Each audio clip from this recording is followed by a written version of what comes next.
Mga igsoon kaning Dios ba ayaw pagbaton og laing Dios gawas kanako. Nganong gisugo man sa Ginoo ang gibutang ra may small d. Dios ba idols. Sa Biblia dunay gitawag sa Griego nga icons og dunay gitawag og idols. Unsa may kalay-inan anang icons ug idols kay wa man sila kasabot ana. Pero kitang Katoliko nakasabot ha. Kaning sa Exodo kapitulo 20 bersikulo 3 ngadto 5, idols ang gipasabot.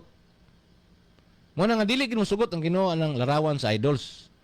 Kung wala pa lang ako gamitan ni akong cellphone sa live, na kumpleto ko diri og larawan ni Astaroth, ni Malok, ni Baal, ni Milcom, hasta kang Artemis na akong gipangkuha og picture, gi-research na ko na sa internet daw akong kuan ngano man.